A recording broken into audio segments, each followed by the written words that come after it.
किसी गांव में बंटी नाम का एक लड़का रहता था।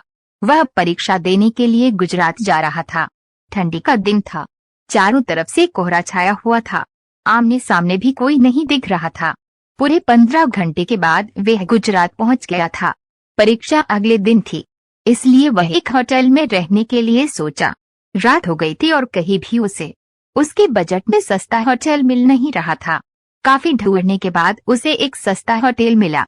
वह उस होटल में एक कमरा बुक करवाया और जब वह कमरे में गया तो देखा कि कमरे के चारों तरफ जाले लगे हुए थे। ऐसा लग रहा था कि ये कमरा काफी सालों से बंद पड़ा था और कमरे के अंदर का माहौल एकदम डरावना और सुनसान लग रहा था। लेकिन उसने ये सब नजरअंदाज कर दिया और होटल से खाना मंगवाया और खा पी कर सोने चल दिया। जब वह सो रहा था तो लगभग रात के 1 बजे के करीब उसे किसी के पायल की घुंघरू की आवाज सुनाई दी।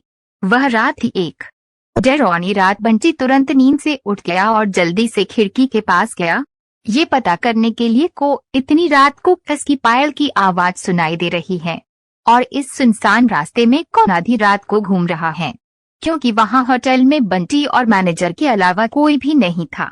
तो ये फिर किस औरत की पायल की आवाज सुनाई दे रही है। बंटी खिड़की पर काफी देर तक खड़ा रहा लेकिन उसे कोई भी नहीं दिखाई दिया।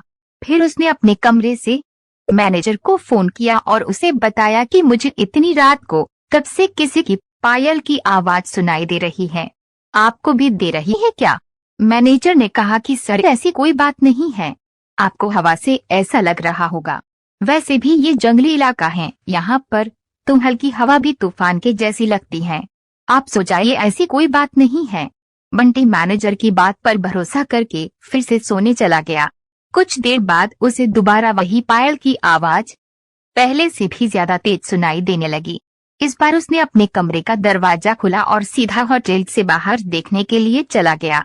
जब वह बाहर आया तो देखा कि एक काफी लंबी औरत है जो सफेद साड़ी पहनी हुई थी। उसके काफी लंबे बाल थे और चेहरा ढका हुआ था। वह अपने हाथ में एक नारियल लेकर के होटल के चारों तरफ चक्कर लगा रही थी। ऐसा लग रहा था कि मानो अपने पायल की आवाज से किसी को बुला रही है। बंटी दौड़कर उसके पास गया कि कौन है ये औरत जो इतनी रात को यहाँ घूम रही है, लेकिन वो तुरंत ही गायब हो गई और चारों तरफ कोहरा ही कोहरा फैल गया। बंटी भी थोड़ा घबरा गया क्योंकि जिस औरत को वह सामने से देखा था अब वो नहीं दिख रही थी। बंटी अपने होटल में वापस जाना चाहा लेकिन फिर उसे दोबारा पायल की आवाज सुनाई देने लगी। बंटी अब उसे ढूंढते हुए जंगल की ओर जाने लगा। चलते चलते वो अपने होटल से इतनी दूर आ गया उसे पता ही नहीं चला।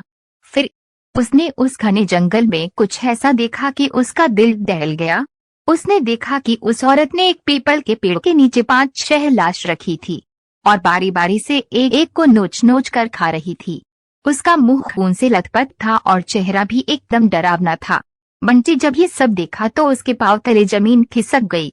ये सब नजारा देखते ही उसे डर के साथ साथ रोना भी आने लगा कि वो चुड़ैल अब मुझे भी मार देगी, क्योंकि अपने पायल के आवाज से यहाँ तक तो मुझे लेकर आई है। लेकिन उसने हिम्मत से काम लिया और हनुमान चालीसा पढ़ते पढ़ते धीरे से वहां से भाग गया ताकि भूत उसे देख न ले। लेकिन भूत तो भूत होते हैं।